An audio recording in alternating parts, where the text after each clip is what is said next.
Alright, so everyone has probably made a video on this except me, and I guess I want to give my thoughts on the passing of Tomonobu Itagaki. And I guess I'll preface this video and say most people will be like, death is inevitable. It definitely will come for everyone.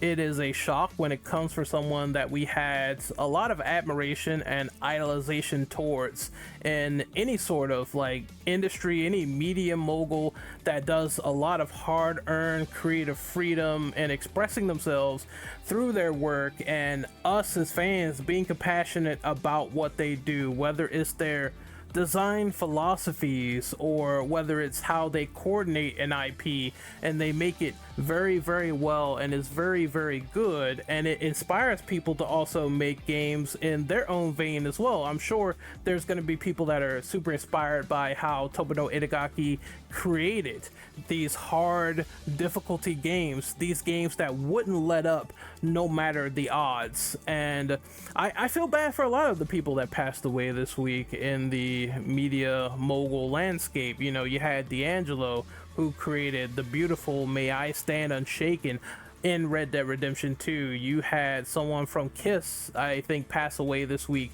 as well. Death is just something that sucks talking about and speaking about, because the realization kicks in that this person is no longer with us, and we had a high appreciation and respect for what they made, and it's no exception with Itagaki. I remember one of the famous quotes from Tomonobu Itagaki was the fact that he said, "I don't like when my enemies just stand around and do nothing. I don't like dumb enemies that you just beat on all the time and that's it. I would rather have them be smart. I would rather have them be intelligent. I would rather have something as a driving force to captivate and show the player that through adversity we can have true gameplay at its finest at a hardcore level." And I think that is the living embodiment of what Team Ninja and what Tomonobu Itagaki stood for. Hardcore character action games. You had cool games like DOA with flashy characters and flashy combos, ninjas, konoichis just fighting, and they were really cool characters and cool individuals, and you wanted to see how the mechanics progressed as we gone from like DOA 2 to DOA 3, DOA 4, and DOA 5. And Itagaki was at the forefront of the first 4 DOA titles and really pioneered that series. Then he also did Ninja Gaiden as well, the new reimagined take on Ninja Gaiden. And I remember Ninja Gaiden was like those NES games that were really brutal, hardcore side scrollers, and he made them into these 3D open environment hack and slash games, and it really worked for the genre shift at the time, still keeping the graces of what made Ninja Gaiden while putting them under a new microscope and a new lens, and I absolutely loved it. I'm a big character action hack and slash guy, and I would say that basically Ninja Gaiden itself, they stand on top of the mountain, on top of the pillars of recognized hack and slash games. You have your DMC, you have your Ninja Gaiden, you have those games like up there to worship and appreciate. And they were hard, they were brutal. I remember Itagaki was like, "Hey, if you want to be a ninja dog, if you want to play on easy, then that's fine. We're gonna put a pink ribbon on and we're gonna show you that through adversity you should want to aim for higher. You don't want this stupid frilly stupid ass pink ribbon on your arm and shit. You want to be a true ninja. You don't want to be a ninja dog." And it just was that hardcore philosophy that I always loved about Team Ninja when Itagaki was there. He really prided himself on what he really liked and what he didn't like, and he was a very stern man. He was also very cool looking as well. You saw the black jacket, you saw the black long hair, you saw the black sunglasses, the chain smoking. It was an awesome visual compared to other fighting game developers at the time. You know, Ed Boon or, you know, Harada had the glasses as well, but Itagaki just stood out amongst the crowd when it came to these people, and you just always thought, man, that's one badass motherfucker that I see right there. He definitely doesn't give a fuck. And it just was something that embodied his persona and attitude, and it was very cool, very appreciative to see. And I'm also glad that people are also like still making hard games and still making challenging experiences and showing that the pinnacle of action still exists. We have Platinum now upcoming with Ninja Gaiden 4, and I'm sure a lot of that basis, and you see a lot of the gameplay and you see a lot of the DNA was influenced by the stuff that Itagaki did, which is what Team Ninja is doing. They're pioneering and they're carrying the torch, and I just hope they continue to get better. I hope they see that, hey, Itagaki's legacy definitely was Ninja Gaiden, and it also was DOA as well, and maybe we'll give DOA another shot again in the future. Death is just sad and melancholy, and I think it hurts the most when you come to the realization and understand that a person like Itagaki, he never really got his comeback tour. I thoroughly remember people saying that Devil's Third was a horrible game and this is Itagaki's low point, and just reading his message saying that, you know, now the light is over, now it's just vanquished, but you know, I always wanted to come back and make something else. It sucks, but it is what it is. I think his comeback tour would have been magnificent. I think whatever he had in mind would have been probably a cool action game or a cool return to form. Imagine if he went back to Team Ninja. That would be also pretty cool if that ever happened, and he never got his comeback tour, and it just really blows. But seeing the fans come out and saying how peak Ninja Gaiden is and how they're looking forward to Ninja Gaiden 4, that's always like euphoric to see that Team Ninja is moving on with this man's legacy. He was the bread and butter and foundation of this company, and it shows. They are still making like awesome character action games like Rise of the Ronin, and Neo 3's coming out, and that alpha kind of kicked my ass, right?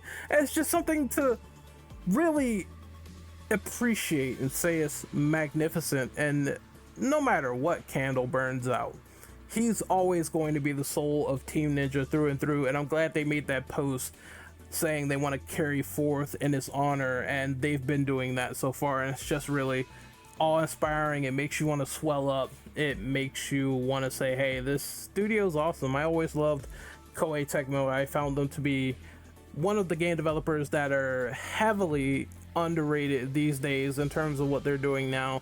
They don't get enough appreciation that they deserve personally.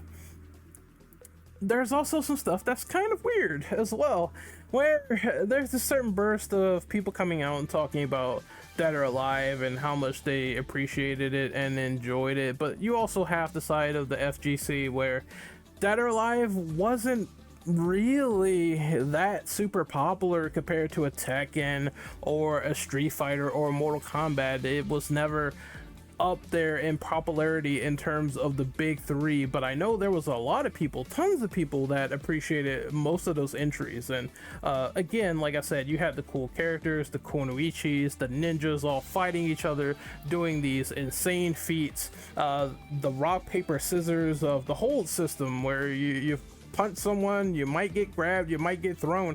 I would say it's something that's so simple yet it's so effective.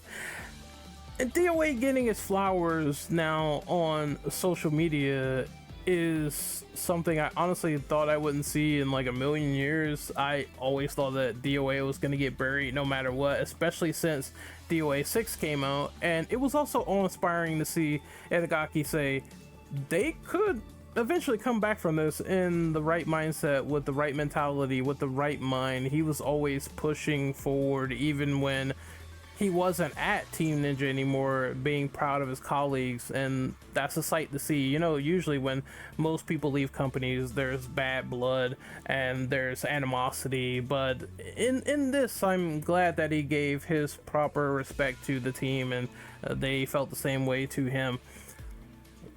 It's going to be a void now that Itagaki is gone, but I say people should not fret, because again, his inspiration is going to be eternal no matter what. You're always going to have people that will say, I don't like my enemies standing around either, let's do something about that.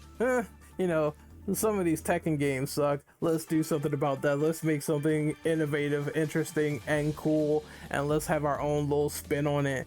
And that passion, that drive, that friendly rivalry with him and Harada, that mentality, it's always going to be a joy to see that. It's always going to be a joy to have people one up each other in the gaming industry and try to make the best game as possible, and see the imitation that spawns and sprinkles and flourishes from it. And it's always going to be that creative passion out there no matter what. And Tomonobu Itagaki just reeked of the coolest aura I think you've ever seen from a fighting game developer, character action developer ever. And it needs to be respected. It needs to be respected and appreciated. And it will never be another, but it will always be influenced no matter what, no matter the odds, no matter the adversity that he pioneered, that Team Ninja also pushed. You can get the job done, and those are just words to live by, and Itagaki is influenced to live by as well. So we will always remember you. We will always respect what you have done with DOA, with Ninja Gaiden. I wish you got your comeback tour.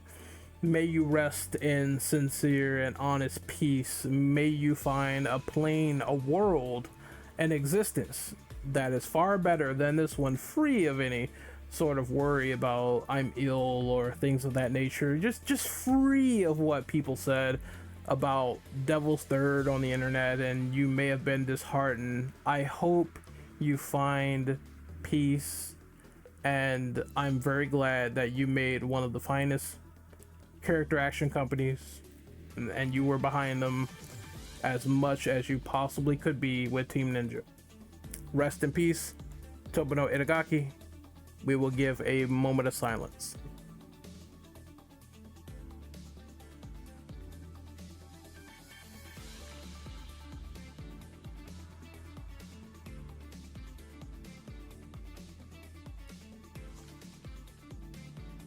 This is Renegade Operative signing off.